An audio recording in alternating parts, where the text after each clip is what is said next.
Ooh, all right, you're live, it says. Cool. I think I still need to edit my description, so I'm going to do that for a second because I just used my description of last week actually. So let's change that for a second, shall we? Let's see. Today we are going to talk about the portfolio and the business and my goals for this year. So you can ask me anything you like. All right, that should be good. That should be good. Let's do the tags, because why not? Tags are always good. Let's see, the playlist 2, weekly Sunday live streams. And the tags. Save. All right, let's go. Let's do it.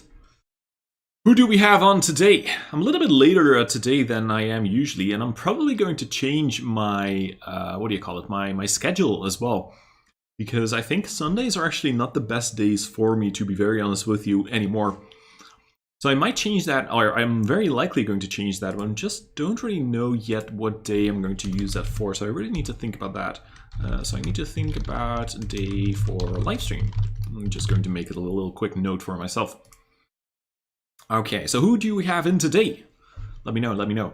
If you want to join the stage, by the way, on Discord, and if you want to ask me questions later on during when I'm going to talk a little bit more about my portfolio, about my business, about my goals, stuff like that, then you can definitely join the Discord for free. You can join the stage and you can even ask me questions here if you want to by using your beautiful voice.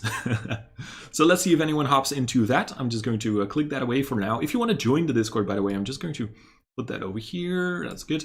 So if you want to join the Discord for free, you can go to nesami.com/Discord.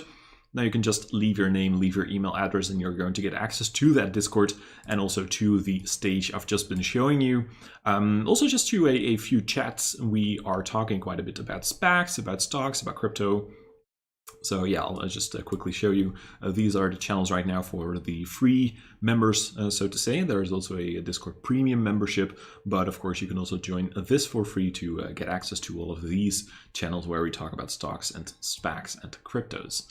Okay, so I hope that is helpful. What else? So I also want to quickly talk about this because it's quite exciting for me, to be honest with you, because yesterday I released my first product. I've never released a product, a paid product before. So this was my very, very first product, and it was actually exciting for me and still is quite exciting to me. So yeah, this is a program about technical analysis for complete beginners. This is very important, by the way, very important.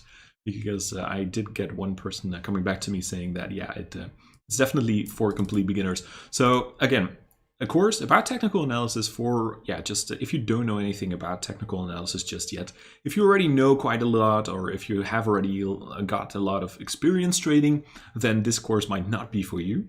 But this is like a course of a few hours.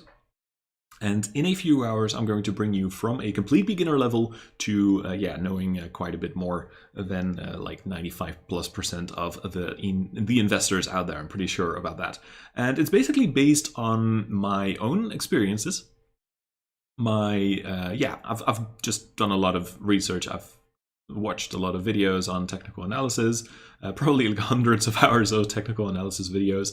I've done a few courses myself, but I wanted to basically get you the complete basics of technical analysis. I thought that was important to do. So yeah, if you want to check that out, just go to nesami.com/TA and just remember it's for complete beginners, just like it says over here. Okay, so that is good. So then we talked about that. So let's now just hop into the portfolio update, shall we? Why not? Why not? So it's kind of interesting to see. So this is the update as per the 1st of April. And what I usually, the 1st of May, of course. And what I usually do is to just go through a quick little update about my portfolio, how it's doing, what the percentages are right now, because I usually don't talk about like absolute numbers like dollar or euro numbers, but I usually talk about percentages because I think that makes more sense. Also, so that you can basically relate to your own portfolio, so you can like compare. Definitely, like my portfolio is definitely not the portfolio you should have, because Yeah, this is probably not the portfolio that I would recommend to 90% of the people. It's a very, very risky portfolio, but that is a part of my strategy, basically. So it's quite interesting to see that crypto has gained quite a lot of percentages over the last couple of months. I can remember when I started, like 1.5 years ago, I started investing in trading, or in crypto, of course, and that was just a very small amount of money that I put into crypto. But then it became just a larger portion over time. And even when I started investing in stocks, which was January last year, so 2020, and yeah, I'll tell you a little bit more about that later on probably. But when I started investing in stocks, stocks were definitely my largest position. Crypto was a small position. But in that year, basically last year until right now, crypto, of course, has gone up quite a lot. I haven't really sold a lot, so I still got all my gains there. So that's pretty cool. But yeah, it's definitely on the risky side. I'm not going to lie. So the majority right now is in crypto. A little bit later on, we're going to see what the allocation is right now to crypto and to Bitcoin, of course, and to some other cryptos out there. And then we're also going to check out the stocks. I'm going to go to the next page, and I'm going to take a sip of my water because I definitely need that.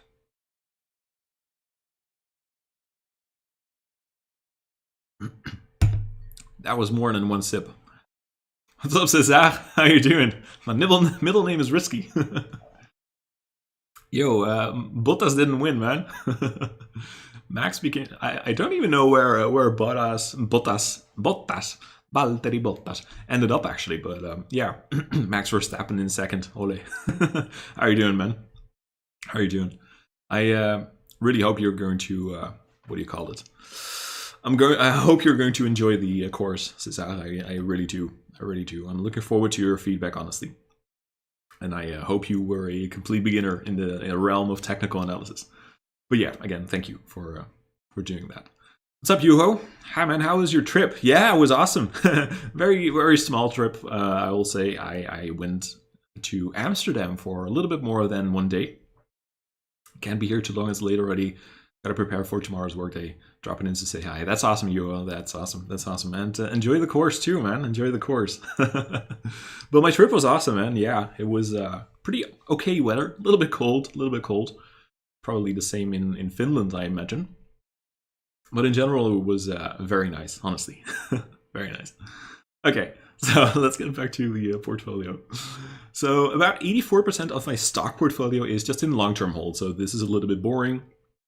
These are just stocks that I hold for long term. I don't really sell anything. I just add to my positions if I think that's needed. And I've been... Cesar is...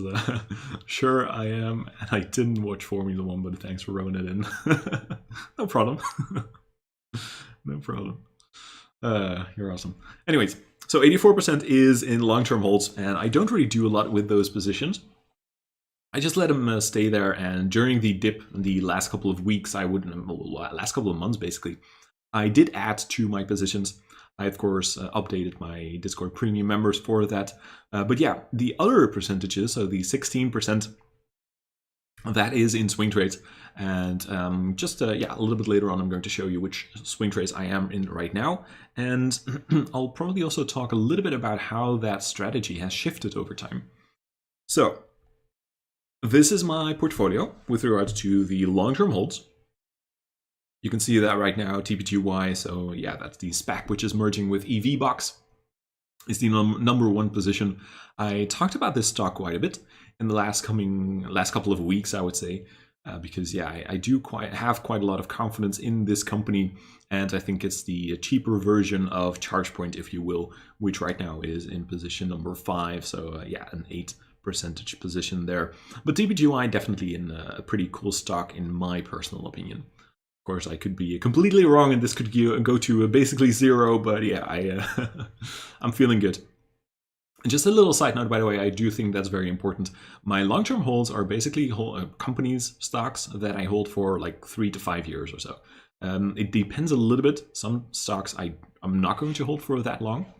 But yeah, basically all the stocks you see here, I am going to hold for long-term, so like 3 to 5 years. Which does not apply to XPeng, which is more like a sort of swing trade for the longer term, but I was seeing it getting quite cheap, and I just wanted to pick it up and yeah, have a little bit of exposure to the Chinese EV stocks too.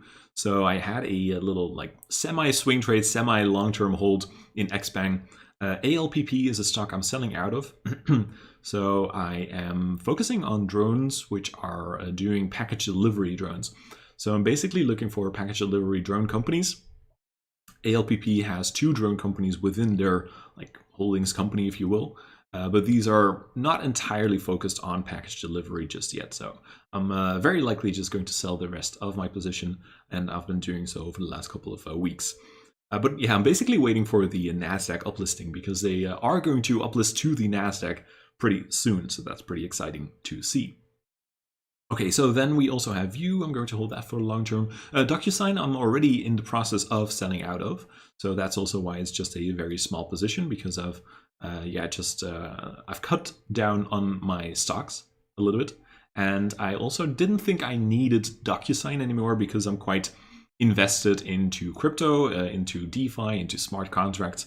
And I think DocuSign is a beautiful company for sure, but I do think it was a little bit redundant if you looked at my crypto portfolio, if you saw how heavily I was invested in crypto, and I didn't really think that DocuSign made sense anymore in my portfolio.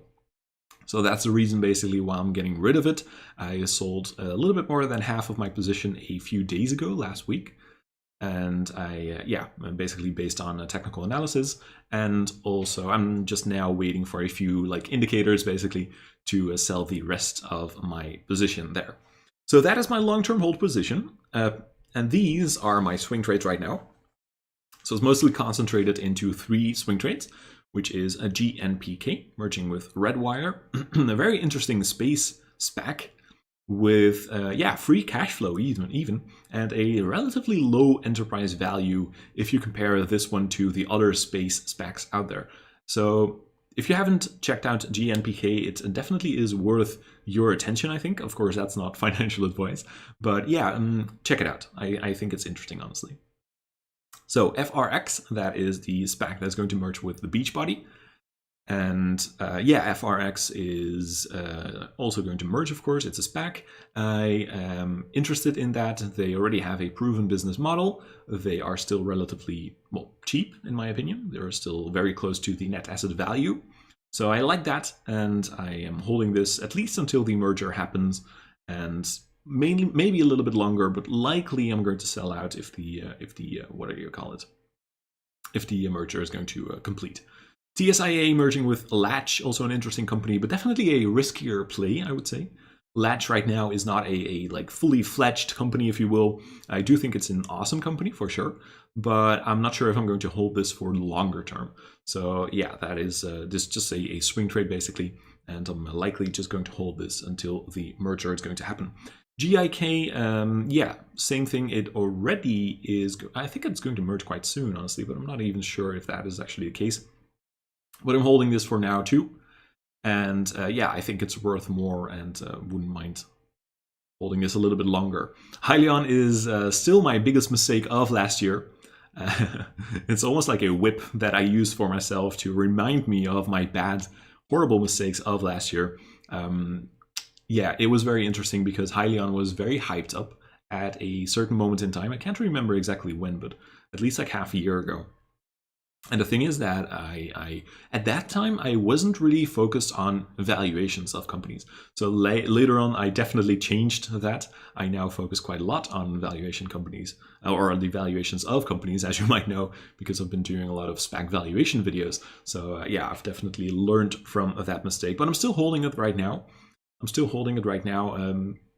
It's a little bit bag holding, to be honest with you, but I'm kind of waiting for a push to the upside, because I do think that it is worth more than where it is trading at right now. I think Hyliion is being held down because of Nikola, kind of, and I think Hyliion deserves a higher market cap, but again, it's definitely a risky play. They haven't really proven themselves either, and one of my biggest mistakes in the last year for sure. But it's also important to talk about your mistakes, I think. Let's very briefly go to the comments. So you have a pretty risky portfolio, says George. These stocks are high growth. Yes. How do you handle a huge volatility of last month? So I don't really care about volatility. I'm not sure if you know me a little bit, but I'm a very usually calm guy. I don't really get upset very often, and I can definitely handle volatility. Now, one interesting fact that you might not know of me is that I've played poker in the last. I've played poker, and I did that. I didn't do that like professionally, but I did do it quite a lot. And there, I also had a lot of volatility, a lot of huge upswings and huge downswings. So that is definitely a risky position to be in, of course. But I think that because of playing literally thousands and thousands of tournaments, poker tournaments, I know that in the long term, my entire strategy is very likely going to be positive, you know? So I don't mind waiting 5 years in order to have seen my stocks materialize, if you will. And that was the same thing with poker. I knew that in the short term, I could lose or I could win a lot of money, just like in stocks right now. But that in the long term, it would be quite just like a kind of like a normal growth. Well, I'm actually going to, whatever. You know how a stock chart goes, right? It goes up and down, up and down, up and down. But with poker and with my portfolio too, it goes up a lot, down a lot, up a lot, down a lot. But in general, it is a line. I should actually do it like this for you. It is a line that steadily goes up. If you zoom out, if you know what I mean. So I hope that makes a little bit of sense. And I do think that definitely it is a very risky portfolio, but I'm fine with that. I am very fine with that, and yeah, it's basically a portion of what I do, and I think it is risky to the upside, if you know what I mean. You know, like Bitcoin, yeah, it has gone up and down a lot, but I do think that my portfolio in general is risky to the upside. It is likely going to see 30-40% drawbacks, but it's also going to increase a lot in value, I believe, over the next 5 years. And you probably also have seen that most of my stocks are quite like high growth focused, just like a little bit like ARK Invest. It's mostly focused on high innovation, high growth. That's not what I wanted to show, but whatever. Whatever, that's okay. This is what I wanted to show. So what I usually try to look for in a portfolio, in a long-term portfolio, is the leaders in a certain niche. I haven't really talked about that just yet, but TPGY, for example, the leader in EV charging basically in Europe. Lemonade, leader in digital insurance. Tesla, leader in EVs. AgEagle, likely leader in the package delivery drone space. ChargePoint, leader in America in EV charging. CRISPR Technologies, of course, leader there. Upwork, I would say the number 2 of their niche. So basically all my companies are either in the number 2 or a very strong, either number 1 or a very strong number 2 in their sector. So yeah, that is basically what I am looking for. Did I already talk enough about this? I think so. So crypto, we didn't talk about this yet, right? No, I don't think so. So as you've seen, let's go very briefly back here.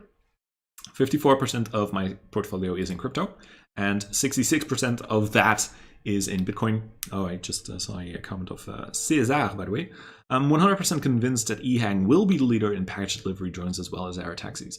Let's see how this comment ages. Yeah, it's definitely a good possibility for sure, because they are working together with DHL. But the thing is, it's quite weird, because every time I listen to an earnings call, they usually talk a lot about their EH216, so the passenger transportation drones, but they don't really talk a lot about package delivery, which seems a little bit weird to me. So I still need to dig a little bit deeper there to see how much actually comes from package delivery, how far they are right now, what they are doing with DHL exactly. But yeah, I do think that it can be a major leader or a very strong company in the package delivery space. Sold highly on at around the mid-30s when I bought at 19, if I'm not mistaken, but I think they might pull it off in the next 2 to 3 years. So I would hold if I had and left. Yeah, yeah. So far, so yeah, I agree with you there, Diamond Hands. For sure, man, for sure. I think I'm going to leave it for now. It's a very small position, but I kind of like it having there to remind me of the mistakes I've done. Anyways, back to crypto. So 2/3 in my crypto position is in Bitcoin. Then 12% Ethereum, 7% Polkadot, 8% Aave, and 7% Chainlink. I wouldn't mind at some point reducing the amount of Bitcoin exposure a little bit to like 50% and have the rest consist of altcoins. I wouldn't mind that. Yeah, don't just want to have one single coin in there. I want to have a little bit of diversification in that crypto portfolio too. But so far so good. I do think Bitcoin is, of course, a little bit more steady if you compare it to the other altcoins out there. And that's why I do like it and why I do want to have a large position in Bitcoin compared to the rest of the altcoins. Yeah, so that's that. It's actually funny because I started crypto like a little bit more than a year ago, and I didn't really touch my position. So the positions just grew into the position that I have right now. So I didn't really add anything to my position. So I definitely like that. Okay, so last tab, ROI. I'm just going to take another sip of my water. You can then check out these numbers. And just to make sure that I don't want to brag or anything, I just want to be transparent with you to yeah, basically show you what my portfolio is looking like, what my returns on investments are. And as you can see, stocks are still negative for the year, minus 3%. Not a lot, of course, but yeah, still down. Because we did, of course, have a massive sell-off in the high growth sector, also in the SPAC sector. So definitely down a little bit. Luckily, the crypto portion is making up for that loss. And quite a bit, of course. I mean, crypto has gone up quite a lot year to date. 139% in the crypto portfolio. So that gives a total return on investment of 53% year to date, which of course is awesome. Yeah, but just it's mostly because of the crypto positions and not because of the stock positions right now. So hope that makes sense. If you have any questions, by the way, let me know. I am definitely open to tell you or to answer any questions you might have. Okay, so this is the kind of like the business update. It's a very, very brief, short update of what my business is looking like right now. So as you might know, I am working as a translator still. I have been cutting down on the amount of clients I'm working with. I'll talk a little bit more about that later on, probably. So yeah, I'm still working for 2 clients right now. And this is, it's I don't translate a lot. It's, I would say around like 10, maybe sometimes 15 hours, but probably around 10 hours per week. So for the amount of hours that I work per week, it's definitely a solid amount, of course. Then if you look at Nesami, so that is basically the YouTube revenue. And right now in May, there's also going to be course revenue. So right now in April, and let's actually pull it up. We can, let's see, that's over here. So as you can see in April, it was a slower month for me and probably most YouTubers out there. What I've noticed is that when the stock sector or when the stock market is going to go down, then the amount of views decreases too. And I was making, of course, a lot of videos about SPAC valuation videos. Those were doing very well back at the time. But right now, when all these SPACs have been selling off quite like crazy, and most of them or many of them are actually back at around like $10 per share, the views definitely decreased, which is also one of the reasons why I've been switching my content a little bit from 4 SPAC valuation videos per week to 2 SPAC valuation videos per week and 2 technical analysis videos. Now, last week, of course, was an exception because I was doing my launch and of the technical analysis program, of course. But yeah, it definitely has led to a decrease in views in April, and that also directly leads to a decrease in the amount of ad revenue that I get. So as you can see, it first went up nicely until March. Then I had like €500 in ad revenue, and then in April went down a little bit to 356 euros in revenue. But yeah, that's fine. I don't mind having a little bit like a worse month, if you will. So let's go back to the sheet. So you can see that in total I had about 1,800 in income and 1,600 in personal expenses and 340 in business expenses. So yeah, a little loss for me this month, but yeah, nothing too bad, of course. Okay, so hope that makes sense. If you have any questions, let me know, of course. Let me know. And with that, I think I'm going to go over my goals a little bit. So I want to talk a little bit about this, and the question is, how am I going to do this? Am I just going to put my entire face on the screen? I don't really like doing that, honestly, but probably have to do that. Okay, let's do it. Let's do it. Let's do it, shall we? Just going to position myself for you so you can see me better. Let's see. Where are you? Where are you? There you go. There you go. There you go. Let's actually get rid of this so it looks a little bit better. Yeah, cool. So again, if you have any questions, oh, Mystique is, what's up, Mystique? How are you doing? Mystique is listening. That's cool. So if you have any questions about anything I'm going to say, let me know in the chat. I'll be paying attention to the chat. I'm not going to be making this a very long chat. I'm just going to talk a little bit about my goals for the year, and I'm going to try to watch the camera. What's up? Oh, I don't know Russian, so I'm not sure if I'm going to be able to, yeah, basically say your name. But what could it be? What could it be? I'm not sure. I really want to learn Russian. Anyways, so I've already talked a little bit about my translation business. I think like 1 year ago or so, I was working for about 10 clients, and right now I still have about 2 clients left. And that is likely going to continue until, I would say, at least this year. I don't expect to have a full-time income of YouTube. I don't think so. Because, yeah, right now, of course, the ad revenue is not bringing in a lot of money. And life in the Netherlands is not cheap, as you might know. The rent is already quite a bit. But yeah, I do hope that the amount of ad revenue plus the revenue from the courses I am selling right now, or just the one course and the Discord Premium membership, is going to create enough revenue for me to, first of all, live on. And secondly, I would also like an assistant at some point. I might talk a little bit more about that later on. So with regards to the business on YouTube and the other things, what I'm trying to do is... maybe you have checked out my very first videos on YouTube. This was like a series for absolute beginners. Because what I added some extended feedback for the course. What's going on here? What's up, Mist? How you doing, man? Thank you for the feedback, and I'll talk to you for sure. What's going on here? Well, I just went through the portfolio update. I went through the business update, which includes you a little bit. And I'm just going to talk a little bit about my goals and my thoughts. So if you have any questions about that, let me know. So again, if you go back to my very first videos on YouTube, you're likely going to see a playlist for beginners, how to invest for beginners, something like that. Because my goal is to make sure that every young person, basically like 20 to 30, 35 years old, knows how to invest and how to manage their money. Because when I'm looking around, I just see a lot of people of my age, and right now I'm 30 years old. So right now what do you call it? I'm getting distracted by the comments. This is really annoying. Sorry. So let's see. I'll talk about that, Mist. Very good question.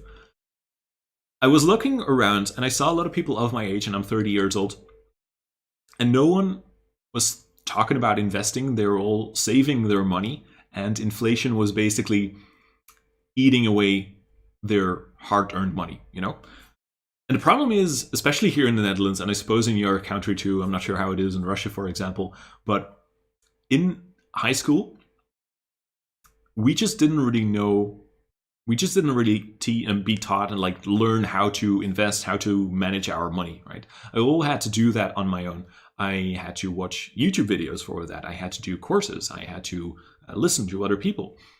But I've never been able to learn that during high school. And that is something I want to change in the longer term. This is a plan that I have for like 10 years plus or something. This is probably going to be my life. But back to the first videos that I posted on YouTube were videos for beginners, because that was what I wanted to do. I wanted to help beginners, absolute beginners, to make sure that they knew how to invest in the stock market. Now, I very briefly discovered that as a beginning YouTuber, it is very difficult to get in that realm of content for beginners. Because what YouTube does is they basically look a lot at the amount of subscribers you have, and the more general your content is, the more subscribers you need, basically. That means that right now changed my strategy, of course, as you might know, and I've gone way deeper. I've gone more into SPAC valuation videos. I've gone more into technical analysis videos for stocks that are not very well known or cryptos that are not very well known, because that is a sector in which I can be way more competitive on YouTube. So that's how I can get more views, how I can rank higher in the search results. I'm not sure how you, for example, found me, but I can imagine that at some point you typed in, I don't know, a ChargePoint stock in YouTube, right? And my video came out in like 1 or 2 or 3rd position. That would not have happened if you would type in how to invest for beginners, you know, how to invest or how to manage my money or whatever. So yeah, that is why I'm right now very focused on very specific content. And the more subscribers I have, the more general my content can become. And that is the goal, of course, at some point in the time. Now, what I'm right now trying to do is I'm trying to create enough revenue for me to just live on, and at some point also to pay for an assistant. And when that has happened, I'm going to transition a little bit more to more general content. I'm going to be doing, I'm going to be focusing more on that beginner content. And my plans for that are to basically still have my YouTube channel. And I'm not sure if you know Gary V. Gary Vaynerchuk is a guy who knows a lot about social media marketing. And what he does is basically he goes to meetings, he goes to talks, and there's a guy, D-Rock, who is filming Gary V the entire day. And based on that footage, they make videos, they make content for Instagram, TikTok, LinkedIn, all the platforms. And that is also what I want to do with investing. So what I want to do is also go to high schools, universities, companies, maybe where a lot of young people are working, and teach them how to invest, or at least like the very basics, you know, because most people don't really need a very elaborated investing plan. Most people probably just need to invest in some ETFs and do that for the rest of their lives.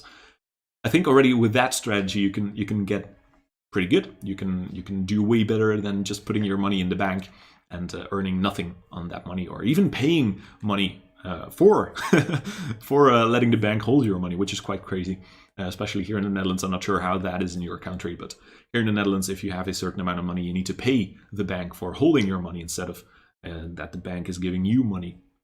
So that's quite insane to see. Okay, so let's first very briefly go to the comments, and then I'll go continue with whatever I want to talk about. All right, so let's see. Mist, what's up, Mist? I've got 2 jobs to provide for a living plus invest half of it. What's your plan for long-time future? Is it going to be a full-time trading? No. I'm not going to be a full-time trader. Yeah, basically what I'm going to do is just what I described. I want to help people invest, and I want to be going to people to basically teach them how to do so. I'm not going to be a trader. I like doing it a lot.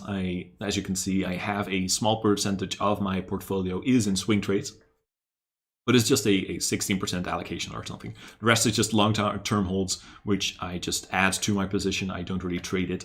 Well, I trade it in the sense that I use technical analysis to decide when I want to enter a stock or when I want to take profit in a certain stock.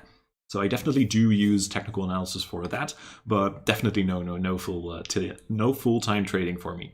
So yeah. Or just wait for your million selling Hag Eagle and reinvest into dividend stocks to make a passive income. Probably not. So I think, well, in my case, I'm just 30 years old, right? So I'm going to be investing for a quite long term. And yeah, I definitely think I'm going to be continuing to invest in high growth companies until I'm at least like 50 years old or something like that. And maybe at that time, I'm going to cut down a little bit on the high growth, and I'm going to transition a little bit more from high growth into more like established companies, if you will, to make it a little bit more steady, the portfolio. But yeah, definitely not waiting for my millions from Ag Eagle. Definitely not. So yeah, that is a little bit my plan. Don't pay attention to comments all the time. Just check in from time to time. Yeah, I get that. Thank you.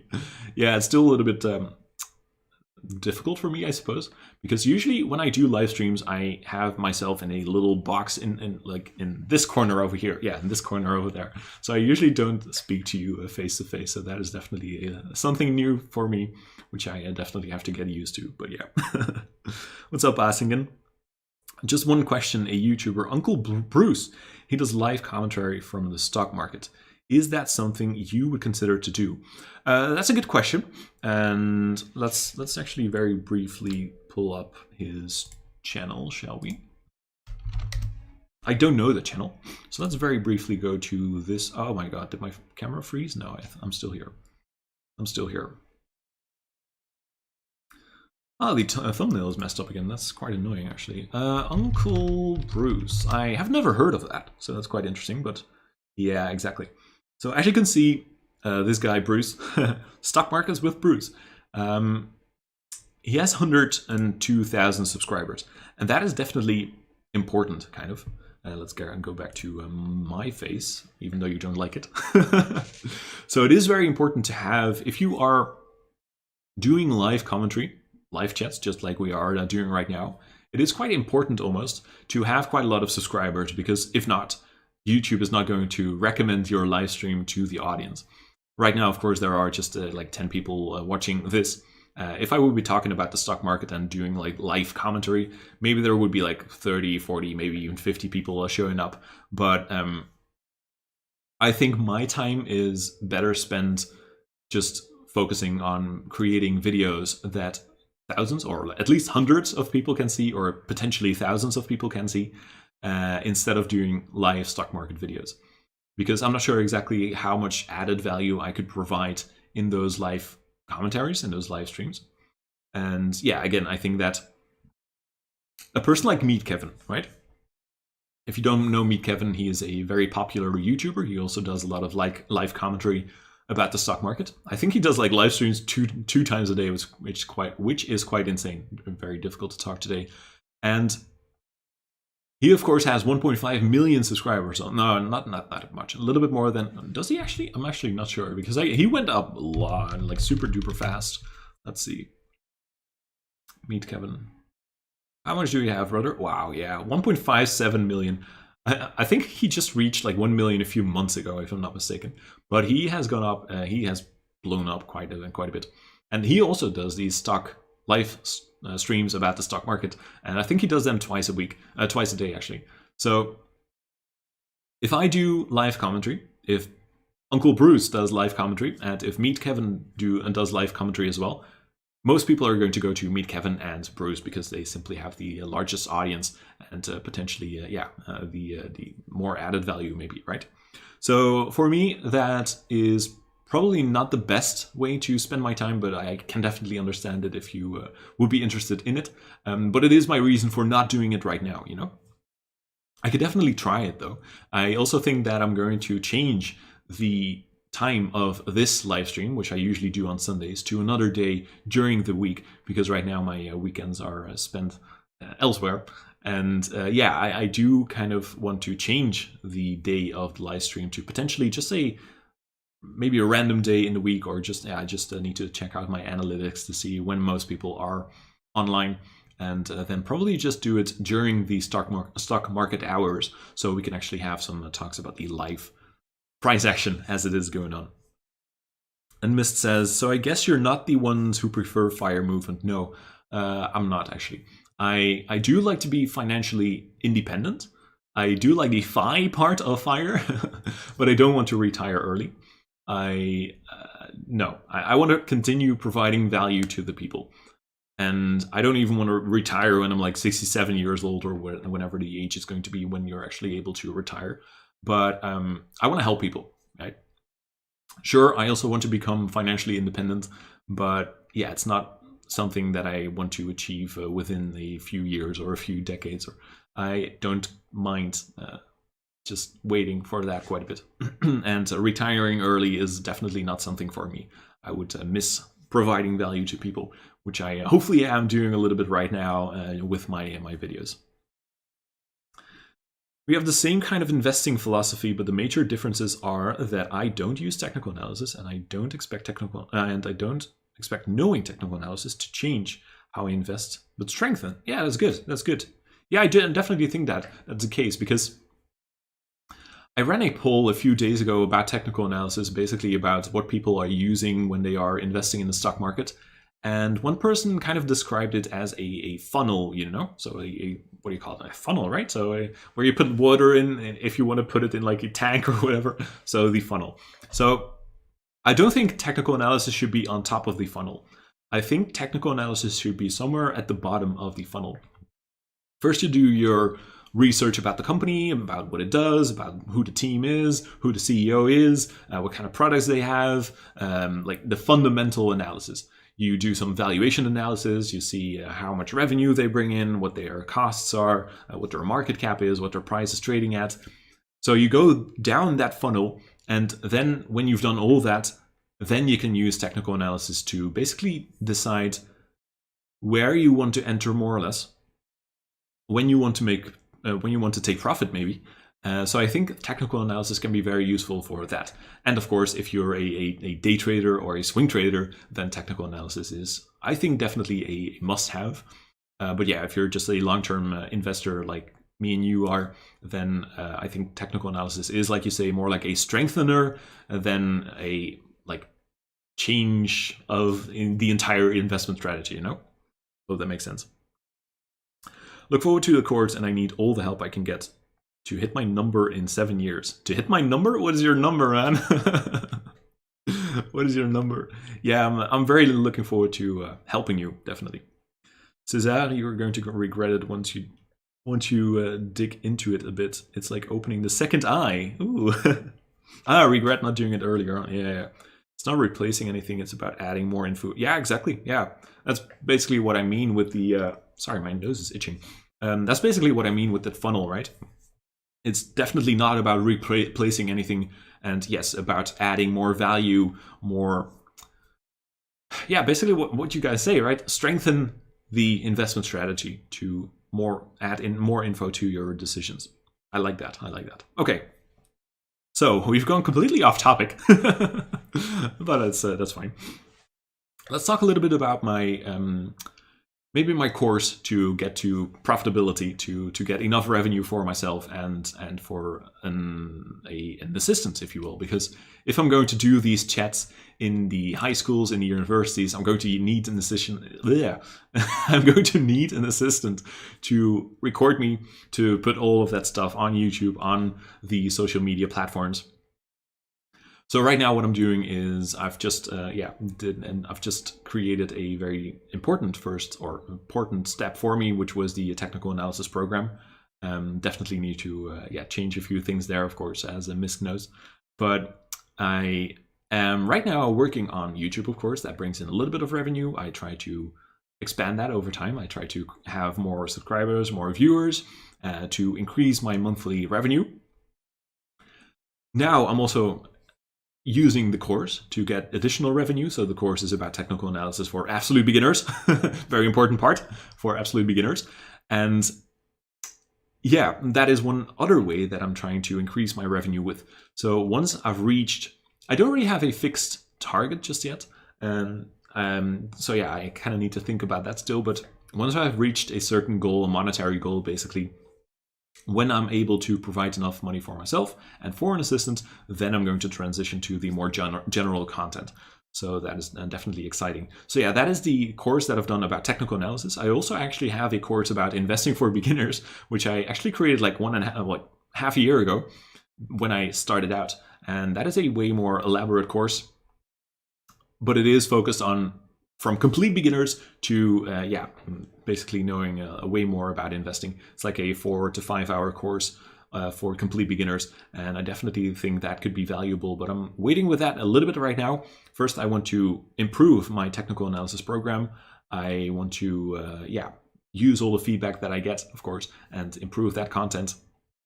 And when I know that that program is doing well, or that I don't really need to spend a lot of time on that program anymore, then I'm going to be able to focus more on the program for beginners, for investing for beginners, and hopefully increase the revenue a little bit. Hope that makes sense.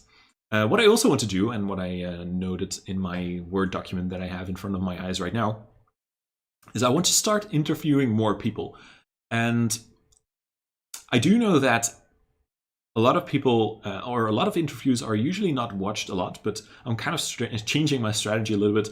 Tomorrow I'm going to post an interview with a YouTuber, Lucas Murphy, who knows a lot about drones. He's called the Drone King, if you will. So that is definitely going to be exciting. And I think that is going to be interesting for me to have conversations with YouTubers who are doing basically the same thing, who do have around the same amount of subscribers. I think Lucas has like 5,000 subscribers, and he's doing really well too. And I think that that is going to be an interesting strategy for all the starting YouTubers out there. I think that if we do interviews, we can, let our audiences connect with each other. And I think that's going to be interesting to see. So that is also something I want to do. Something else I want to do is I'm going to do a course about, I'm trying to become a financial expert, basically, or a financial advisor, rather. I've already done a basic course in the Netherlands. And right now, in the next couple of months, probably, I'm going to do a more advanced course so that I'm going to be able to say that I'm actually a financial advisor. Now, that is, of course, only for the Netherlands. It doesn't really apply to other countries. So I'm still not going to be able to say in my videos that I'm a financial advisor, because that would not be the case for all of the people out there. But it is definitely an important way for me to also understand more about the Dutch system, for example, and to be able to help people manage their money better at some point in the future, and to help them invest in stocks and crypto, for example. So that is definitely something I want to do. What else do I want to do? Go back to gym is one thing I have in my goals list too. It's very annoying. I'm not sure how it is in your city right now or in your country, but right now our gyms they're not entirely closed, but they have this tent outside. And you need to do your workout in the tent. But yeah, it's kind of like cold outside. So I just do my workouts from home here. I have a very small apartment, and I do my workouts there. But at some point I want to go back to the gym. And what else? Yeah, something else that might be relevant is that I want to decrease the amount of swing trades that I have and increase the dollar amount per swing trade. So as we've seen earlier on, I have about 5 swing trades right now, but I want to cut that to like 2 swing trades more or less, so that I can really focus on those 2 swing trades and make them like high conviction swing trades too. So I think that's going to be interesting, because right now when I have 5 swing trades going on, when I have 5 swing trades going on at the same time, I sometimes don't pay a lot of attention to all of these swing trades, which of course is definitely important to do. And that means that I can't have my full concentration on those trades, and I want to cut that back to like 2 swing trades so that I can fully focus on those 2 swing trades. Okay. I think that's about it.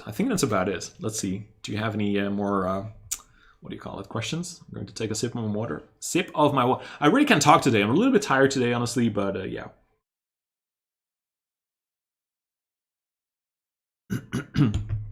Let's see. Sorry for that. 1.5 mil. Okay, let's go, Cesar. Let's go. I'm looking for streamers, YouTubers following European stocks and do valuation videos on them. So many just focus on American stocks. Yeah, it's interesting that you say that. I'm actually going to write that down.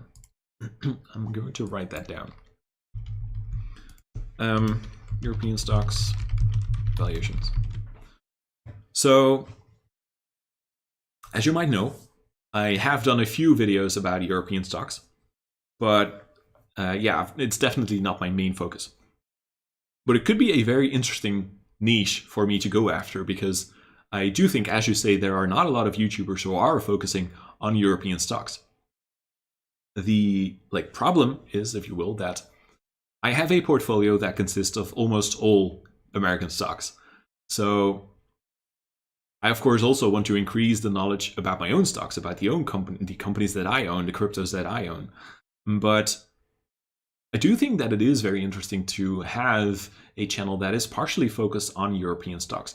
So I might actually think about doing a dedicated day per week or something like that to focus on European stocks. I actually think that could be a pretty interesting idea, honestly. So that is a very good suggestion, kind of. So thank you for that.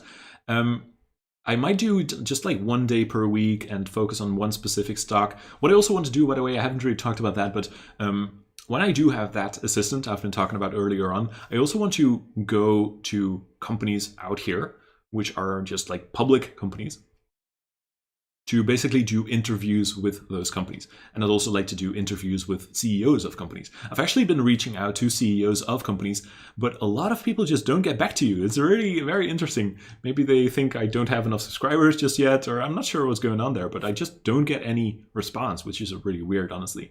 If I would have a company, I would definitely like to be on YouTube too.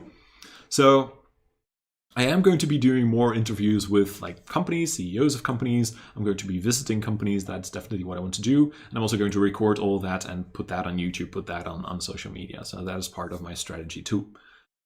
Okay, what else? Start a Patreon. I have a sort of a Patreon. So yeah, the Patreon, let's actually...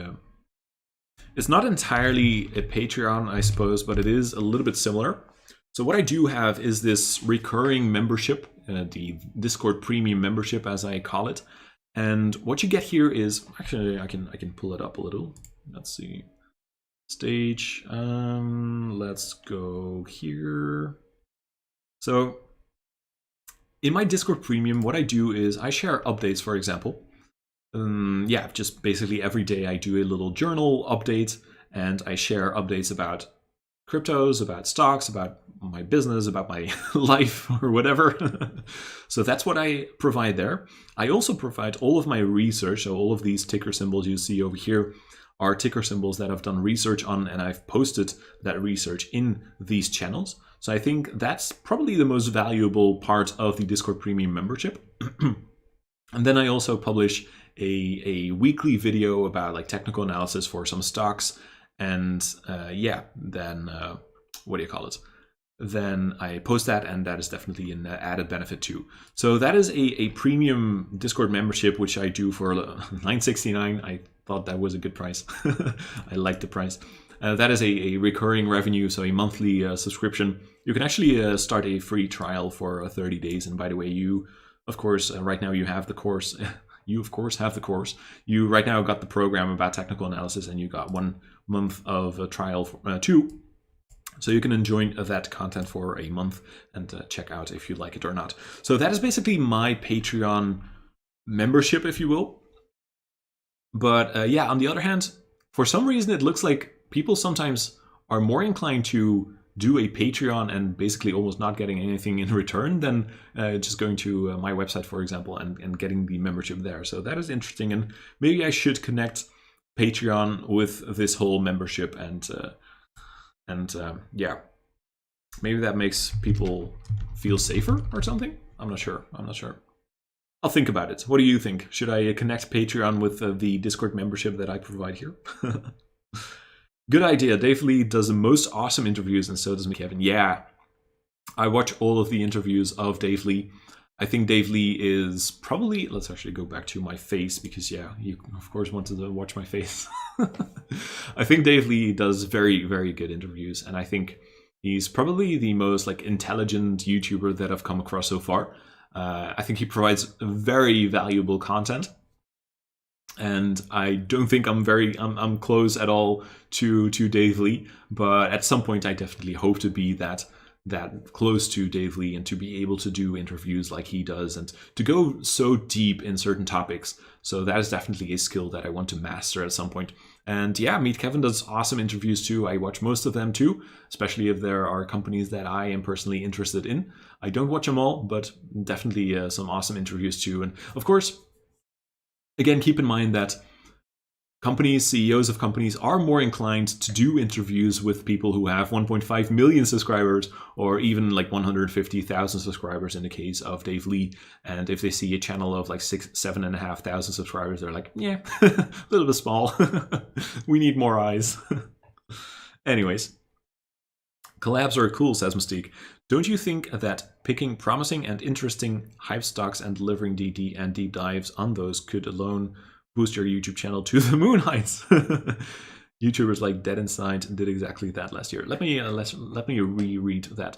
So don't you think picking promising and interesting stocks and delivering DD and deep dives on those could alone boost your YouTube channel? Yeah, so not entirely sure if you are referring to videos, for example, that I've already done. Well, let's actually go back to the screen for now. Let's go here. So I've, of course, done videos about companies and sharing my due diligence about those companies. For example, yeah, it's been a while because last couple of week and a half I've been focusing more on technical analysis because of the program. But in videos like this one, for example, Ag Eagle, I share my due diligence, I share my news. Companies like Ag Eagle I've done quite a lot of videos about. So that's where I shared my research quite a bit.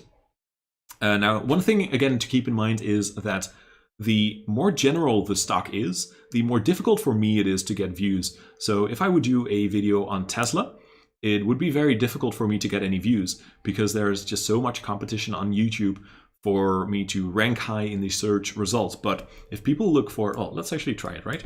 Let's go to Tesla stock. Well, I actually didn't do any videos about Tesla stock, but let's just check it out.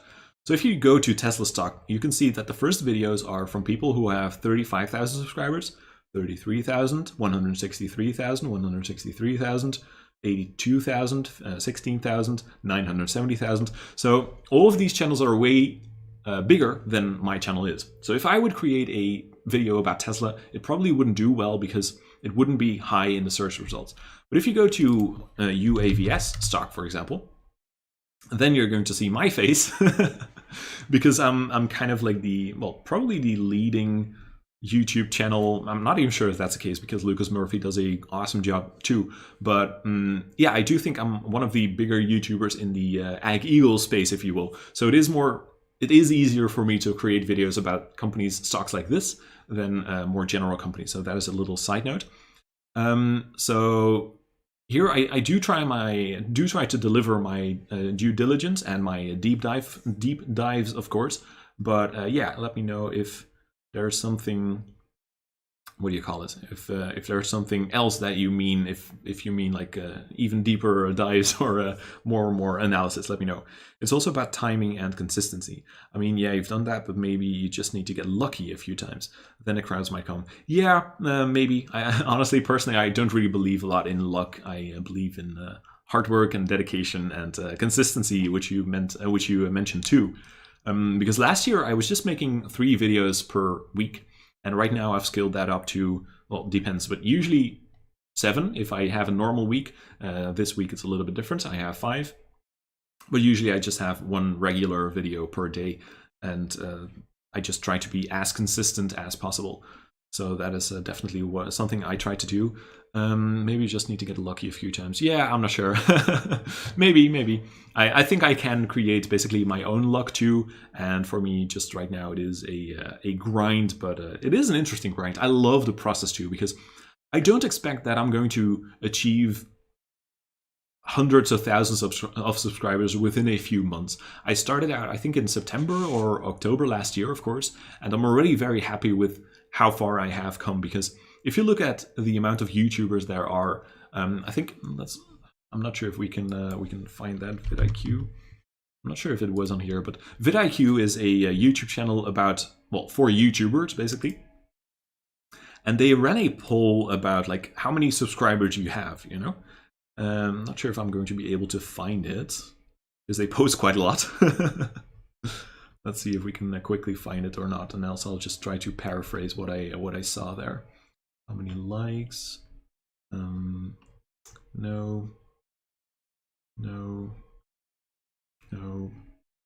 This one? No.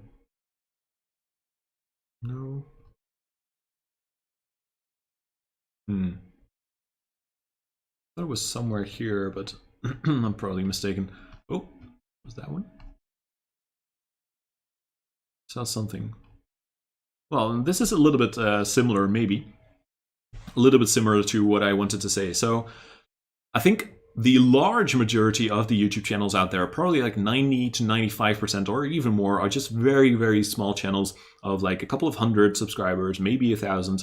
And I think I'm already above that, because if you look at this vote, this poll, for example, how much do you think your YouTube channel is worth? I'm actually going to scroll in a little bit so you can see that a little bit better.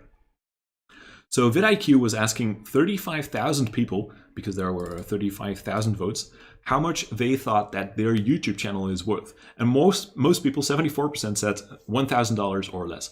So that basically already gives you an image of, there are tens of thousands of YouTubers out there who have just a few hundred or maybe 1,000 subscribers, because if not, then you would probably never sell your channel for like €1,000. So yeah, I do think it is a grind, and I do think it is just a process, and this is not going to go overnight, if you understand what I'm saying.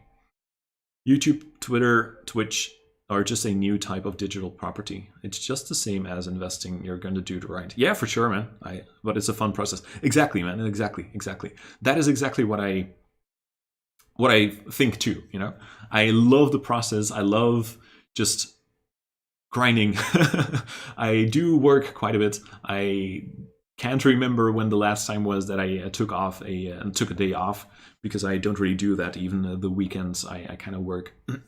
So yeah, as you said, you have 2 jobs as well. So I can imagine you have the same thing going on. But most people also don't really see the process behind a YouTube channel, right? Because let's actually go back to my face. So most people don't see the process behind the YouTube videos. They just see a video of like 10 to 15 minutes, and they say, oh, wow, that's cool. He probably spent like half an hour on that. He just, I don't know, plugged in a camera. He just recorded himself for 10 to 15 minutes, and he posted that on YouTube. But it's a kind of like a big process. It takes probably like 4 or 5, maybe 6 hours, depending on the amount of research I do. But for most videos, I probably do like 4 to 5 hours of like preparation, making the actual video, shooting the video, editing it, putting it on YouTube, the description, the tags, the thumbnails, the title, the hashtags, the comments you have to answer. So I think everything is definitely around like 4 or 5 hours per video, for just a video of like 10 to 15 minutes. So it's definitely a big process, but I like doing it, you know, because you learn a lot. And it's, for me, what I like most is helping people, providing value to people. Because when I was translating, and that is also one of the reasons why I switched, is when I was translating, I do medical documents. I translate medical documents, like instructions for use for medical devices. And usually what happens is I receive a translation. I translate that from English into Dutch, and then I send the translation back to the translation agency or the client. And that's it. You know, that's it. You don't really get any feedback. You don't really see your translation in the real world. I've never seen any of my translations in the real world. So I wasn't really sure if I was providing value to people. And as I've said, I've done medical translations. I have a few friends who are in the medical space, and they were like, yeah, instructions for use, we don't really read them. Sometimes when we don't know something, we are just going to reference it, and maybe we check it for like a very brief amount of time. But yeah, it did show me quite a bit that it wasn't really, it is of course very valuable, I know that, but I think I can provide value in a way bigger way than I had been doing like a few years ago. So that is, YouTube right now is a part of that process of me providing more value in the end. And of course, as I've been sharing my long-term plans for you, which are probably going to happen in a few years' time probably, I'm hopefully going to be able to create value for like tens of thousands, if not hundreds of thousands, if not millions of people. That would be definitely my goal. That would definitely be my goal. Anyways, Sam Chan says, hello friends. What's up, Sam? What's up? What do you think about inflation and future of growth stocks, including SPACs, being beaten down? So I think it's a short-term thing. I don't think it's going to be a longer-term thing unless they keep printing money maybe. But I think it's just a short-term thing, potentially, especially for the next coming 6 months, more or less. Mainly because the CPI data year over year is going to show relatively high numbers, because the inflation of last year, if you look at May of last year and you compare it with May this year, it's probably going to be a relatively high increase because the inflation back in May last year was relatively low. So yeah, the future of growth stocks, I think it could lead to even more a decrease in the valuations of the growth stocks out there. I think that the valuations have already come down quite a bit because investors are always trying to look in the future, right? They always try to use the information that they already have in their minds, if you will, and then they create decisions based on top of those facts or on top of those things they have in their mind. So they always look in the future. They don't really look at what is happening right now, you know? They're basically thinking, okay, what is going to happen with the world in like 2 to 3 to 5 years? If you look at ARK Invest, for example, they heavily invest in high growth stocks, or well, just growth stocks in general, or innovation companies, because they are looking at a time frame of 3 to 5 years. So they are not really worried about this inflation thing going on, and they are not really worried about the future of growth stocks. So I think in the short term, in the next couple months, maybe, yes, maybe it can go down more. But again, I am focused on the longer term, 3 to 5 years plus, including SPACs. So yeah, SPACs is a little bit different story, I think. I think SPACs are in a different category right now because, well, they are, of course, also high growth in general. But the thing is, the problem is with SPACs that right now it seems that the SPAC market is going to be regulated a little bit more. I think the SEC is going to go after SPACs more. I think they're going to regulate things. And yeah, we, of course, right now have already seen a decrease in the popularity of SPACs. So I've been saying that I think that we might see a K-shaped recovery, basically meaning that the SPACs that have not proven themselves yet are going to stay down or maybe even continue going down, because there are some SPACs out there that don't have any revenue for years. They start producing something in like 2024, you know? So a lot of people are probably going to move their money away from those high risk stocks and put that into safer SPACs, maybe. Companies like PaySafe, which already have a proven business model. Companies like the Beachbody, same thing. So EVBox, ChargePoint. So I think that those SPACs, those companies with a proven business model, probably are going to go back up. And we already see that happening a little bit with companies like TPGY, with ChargePoint, because yeah, I do think that they already hit a low point.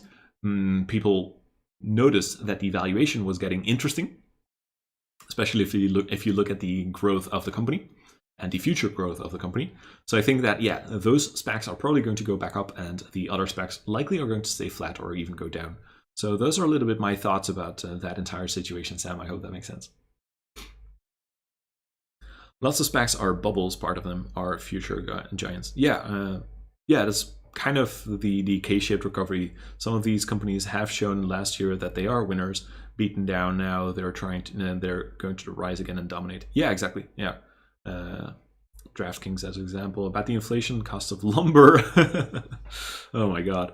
Copper and other stuff are going to Mars. Yeah, oh my god. Hyperinflation might come this year. Yeah, it's going to be very interesting to see if hyperinflation is coming. Because honestly, I'm not sure if it's going to come. I'm not sure. I'm not sure if the amount of money that is being printed is going to trickle down to the CPI data, if you will. If that money is going to make sure that we have to pay more for our groceries, for our rent, for our all that stuff that is included in the CPI. I don't even know what kind of things are included in the CPI. But, I mean, if you take into account like 25%, I believe, of the I keep messing them up, M2 money supply, M1 money supply, I'm not sure. One of those two, I keep messing them up. If 25% of that money supply is created last year, I mean, whoa, that could definitely lead to some higher inflation, not just 2% per year, but like literally 25% per year. That would be quite insane. So I'm not sure if that's going to happen. I'm not sure. That's something I need to work on too. I don't know enough about the very deep economic macro strategy levels, you know? That is definitely something I want to learn more about. But as I watch around, like people like Meet Kevin, he says like, yeah, we're just going to see inflation for like 6 months. ARK Invest says so too, more or less, with Cathy Wood. So I'm kind of in their camp for now, but it is scary to see that we do have a lot of money being printed, right? And that is also one of my reasons why I have a relatively large Bitcoin position, to have that as a hedge against inflation. Because I do think that people are trying to see Bitcoin more as a hedge against inflation. Before that was, of course, gold. Or, well, right now it probably still is gold. But I do think that investors are seeing that gold has its limitations too. It can be transported very easily, for example. It can be divided into small pieces, for example. So I think that Bitcoin could be a solution there. I'm of course not sure, but it is a bet that I'm willing to take. And yeah, I think that could be an interesting future that we're going to have. Whew, okay, man, it's already like 10 past 10 p.m. right here, so I'm a little bit tired, honestly. But if you have any more questions, let me know. If not, can we still look at some charts? I just want to go, I'm not going to go through the entire charts actually, but I'm just going to go very briefly through some of the things to see if there are any interesting things. Ethereum, by the way, almost hitting 3,000, which is pretty insane. Honestly, very insane. I remember when I was watching a guy on TikTok who said that Ethereum was going to go to 1,000 at the end of 2020. And at the end of 2020, it was like just below it, or well, just below. It was like 800 or 750. But then just a few months later, right now it is at 3,000. So it's quite insane to see. It's interesting to see that if you look at Ethereum, Bitcoin, then you're seeing a nice little breakout here. A nice little breakout of a, basically a 2.5 year consolidation period of Ethereum versus Bitcoin. So this could be interesting. Let's actually very briefly go to CoinMarketCap because I want to see what the market caps are right now. So Bitcoin is 1.06 billion, billion, and Ethereum already 343. No, I said Bitcoin is 1.06 trillion, Ethereum 343 billion. Yeah. So it's just like a 3x more or less. Ethereum is 3 times as cheap. The market cap is 3 times as low compared to Bitcoin. Crazy to see and love to see it. Anyways, I don't want to talk about that this much, but whatever. Yeah, so Bitcoin, good. I'm just going to scroll through a few things just for my own sake probably and see if you have more questions. That's doing well. Aave is back above the blue box. That's good. That's good. Polkadot above the 55 EMA. I like that. Really looking forward to seeing the uplisting of ALPP. And then I'll probably get rid of that position. Charge point running into 55 daily exponential moving average. So right now back in the blue box. DocuSign, the company or the stock that I want to trade out of. I already sold half of my position as I told you.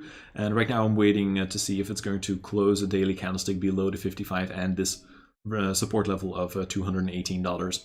If it does, then I'm going to sell the rest of my position. But right now it still seems okay-ish, but we do see some bearish divergence. So I do need to take that into account. Okay. Yeah, boring. Teladoc with the earnings. Tesla, nice day on Friday. I didn't even see this. Awesome. Okay. Oh, we do have some earnings this week, by the way. We do have some earnings. So what is the last day of this week? It is the 7th of May. So let's actually very briefly go back to the charts to see what kind of earnings we have this week. So I think I saw a few out there. Lemonade is on the 11th of March. So that's next week. Teladoc just had their earnings. Tesla just had their earnings. Ag Eagle, Upwork. So that is on Tuesday, or is that tomorrow, 4th? Tuesday. Okay, so I need to check out Upwork earnings Tuesday. That'll be exciting. Usually Upwork does pretty well after the earnings. So last time, like 2 times ago, it went up like 44% in one day after the earnings. And the last time was like, well, it went up quite a bit as well. So, well, it went up a lot and then it went down a lot. Yeah, View. I'm looking forward to those earnings too, by the way. Workhorse. That's not this week yet, right? Not this week yet. Nope. And Xpeng. Okay, cool. So I only got Upwork this week to take a look at. Cool. I'm going to take a sip of my water, respond to your last questions, and then I'm going to be signing off.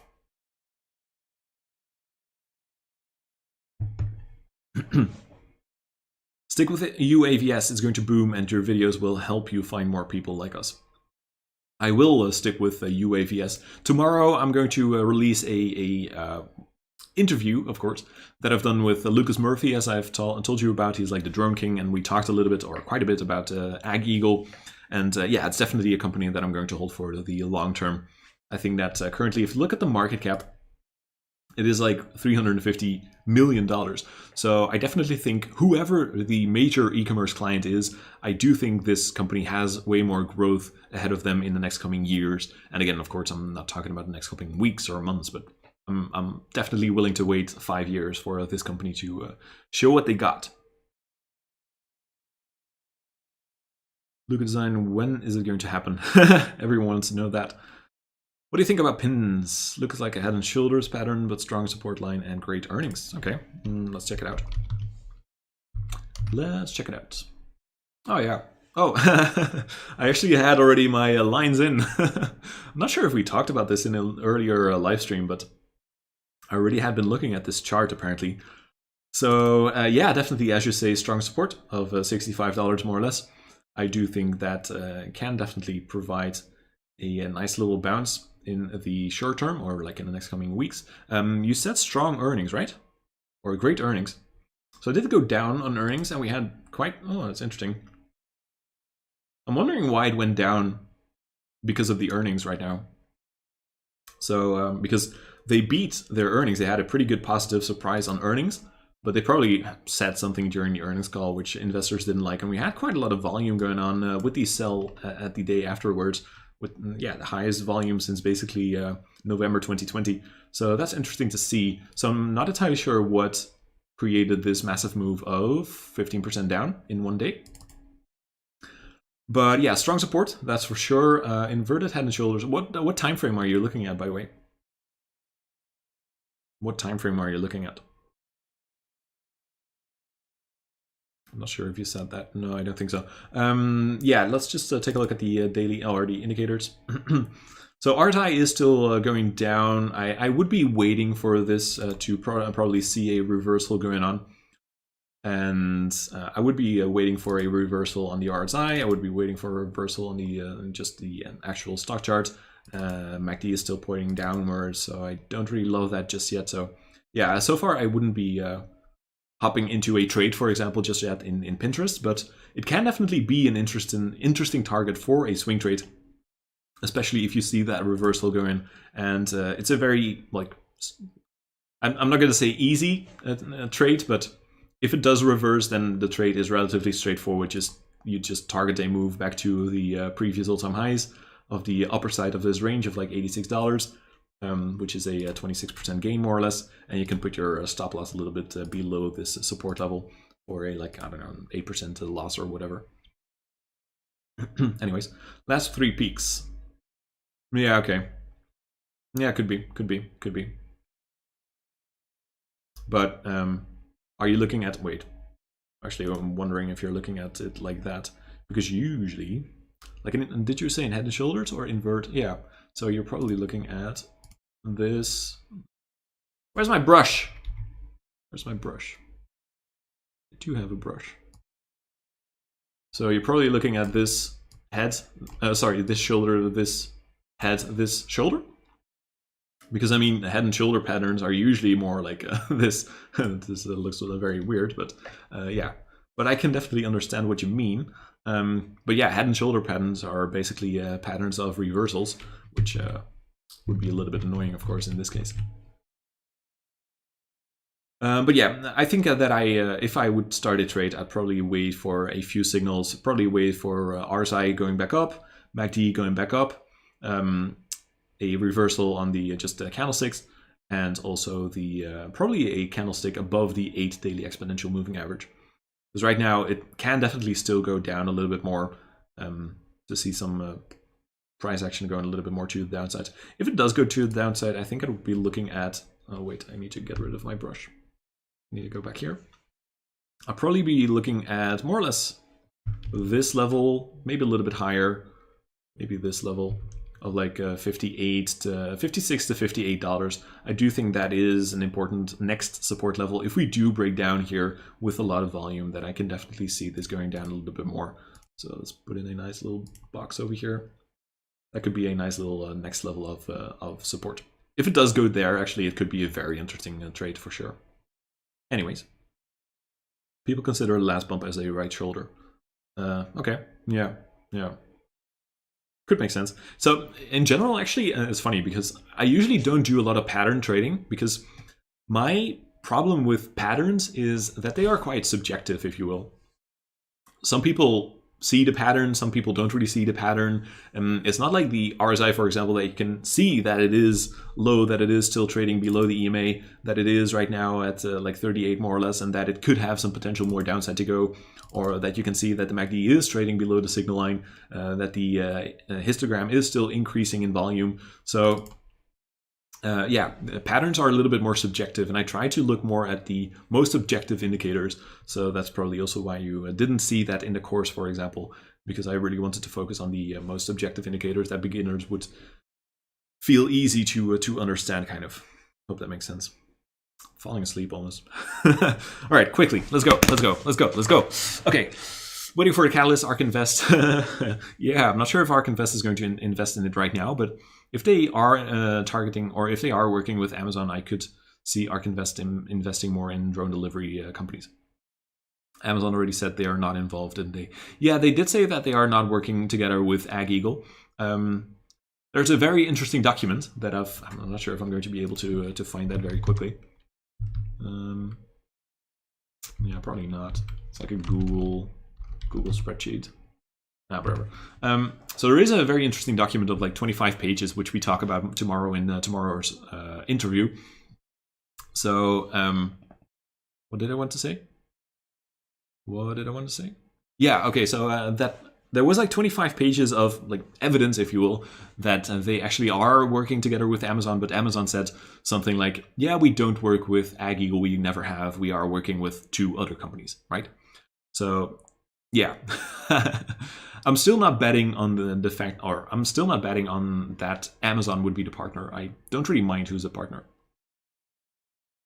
Amazon would be epic. If Amazon would be like a cherry on the cake. Anyways. How many big e-commerces are there? Why do you think they did 333% in revenue? Yeah, but still, I mean, $1.2 million in revenue is not a lot, right? They make more money than Microvision. Yeah. Now, the interesting thing is that they get more revenue from acquiring companies than actually producing stuff themselves. They get more revenue from acquiring MicaSense and Measure than they do themselves. Someone is backing them. Hope so. Who else is comparable to AgEagle? Not just agriculture, nobody, none. Yeah, I do think, honestly, that it is the leader, and that's also why it's my largest position in the drone delivery space for sure. Overpriced? Yeah,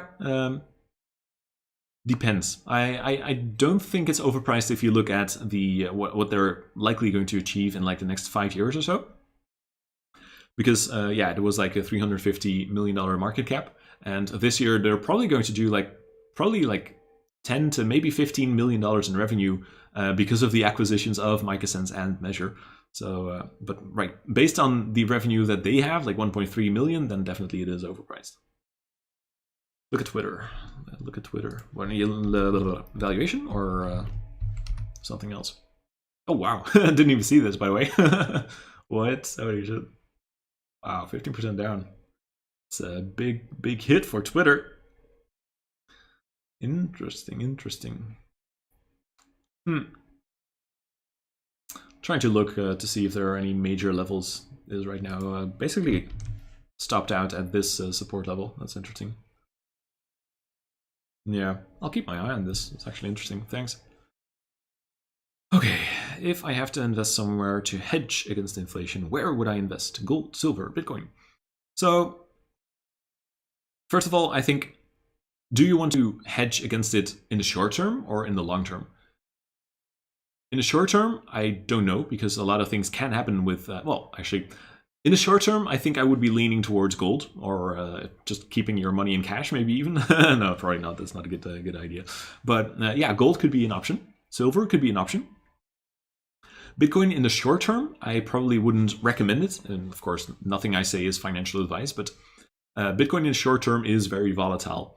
And yeah, it can go up a lot. It can go down a lot too, right? We can now go into a bear market for the next couple of 2 years, maybe. Who knows? Who knows? So if you're just watching short term, then I probably would not do Bitcoin. Maybe a little bit, maybe a small portion, like 10% or whatever. Well, 10% sounds like a lot, but if you're looking for gold, silver, Bitcoin, then maybe like, I don't know, 50% gold, 40% silver, 10% Bitcoin, whatever. That's just a very random allocation. So in the longer term, I do think Bitcoin can be a possible solution. I do think that it can be a hedge against inflation. So that could be an option, but simply by investing in stocks, you're also kind of hedging against inflation, right? Those go up in value. All the assets go up. Well, not all the assets, but stocks usually go up in value. So staying in cash is probably the worst. If you're a long-term investor, then cash, then stocks and Bitcoin and gold and silver is probably all good. In the short term, I would say maybe more gold and silver. But yeah, again, that's a very short term. Objective, it's all about confidence. That's right, that's right. That's one of my videos. When several indicators are showing the same trend. Yeah, exactly. That's basically maybe one of my most important videos in the TA course. What about a... Okay, that's the last question, okay? That's the last question. Still need to do a few things, and it's already like 10:30 p.m. They have earnings this week. So purely looking at the graph, I don't know this company, but purely looking at the graph, it's not beautiful. Yeah, let's pull out. Since the last couple of months, since the last couple of years almost, it has been in a downtrend. So if you go down to a daily, you can see that we are creating lower lows and lower highs over time, which is definitely a bad sign of course. But if you look at the technical analysis, we do see that here we had a nice little low in basically March 2020, April 2020. And that right now seems to be used as a support too. And it seems to be pretty strong support, the $80 level. So I do think that it could be an interesting company to potentially place a swing trade. Now, of course, the earnings are going to be very important, and they are going to be leading the price action to one way or another. So what I usually say is that things like that, earnings calls and other fundamental analysis, usually trumps technical analysis. Because technical analysis, yeah, it can be more useful in like ranging price action. But when something fundamental happens, like earnings calls, then technical analysis usually takes a secondary or tertiary role, and it is not as important. But yeah, if it stays a little bit flat and if the earnings are good, then it could potentially be an opportunity. It doesn't look bad. I mean, longer term, it does look kind of bad. I personally wouldn't start a swing trade in this because it has a downtrend in the longer term. I usually prefer trading stocks that are trending upwards in general, because that just gives you a positive momentum instead of downwards momentum, which is a little bit more difficult to trade with. So yeah, personally, I wouldn't get into this, but it could be an opportunity for sure. Oh my God, one more question, Thomas. Okay, the very, very, very last question, and then I'm going to go. What's up, Thomas? What's up from Hong Kong, I guess? What do you think about the EV-related stocks such as TPGY, CCIV, and also semiconductors? Are they the trend for the future for investing 5 years or above? So personally, I think so, especially with regards to EVs and actually also semiconductors. I do think that EVs are the future. Right now, we, of course, are already seeing a, what do you call it? I'm losing the train, losing my train of thought. Right, we already see quite a lot of EVs around us, especially here in the Netherlands, for example. You see quite a lot of Teslas. But that is relatively still a small portion of the amount of vehicles that is being sold. So I definitely think that is going to go up in time. And yes, I do have a ChargePoint and TPGY. TPGY right now is my largest position, and ChargePoint is like my 5th largest position. So I do think that because of EVs going higher, going like bigger, if you will, the EV charging market is also going to follow that. Now, CCIV is an interesting one because they don't really have a proven track record just yet. So I think EVBox has already proven themselves, ChargePoint has already proven themselves. CCIV has not yet. They have an interesting story as a like Tesla competitor or Tesla killer or whatever you want to call it. But it is just a story for now. I don't see Lucid cars around me. I see Teslas. I see Volkswagens. I see other car companies around me. So yeah, that is a story that still needs to be materialized. Semiconductors, kind of like the same thing. Chips are going to be, well, right now we do see a chip shortage, and I do think that semiconductors are going to be very important for that. Probably, well, very likely also in the longer term. I do think that it is definitely not a bad place to put your money at, and that is of course not financial advice, but I do think that semiconductor companies can be very valuable, for sure. Okay, then that's an interesting swing trade option. So you mean the Alteryx one? Yeah, could be an interesting one. Looks like that company has been already beaten to death, but might take a while to get it back breathing. Yeah, I think so too. Okay, and my mind is fried, to be honest with you, so I'm going to leave you here. I'm going to leave you. Again, if you want to chat for free on the Discord, you can join the Discord for free by just going to nesami.com/Discord. Then you can join the Discord and you can chat with us in the channel. That would be awesome. That would be awesome. Yeah, you can just join us for free. I'm just going to sign off on the stage because before you know it, I'm just staying on stage and I keep talking. Anyways, if you want to join, you can just join it for free. You can chat a little bit more with me there, and then I'll hopefully see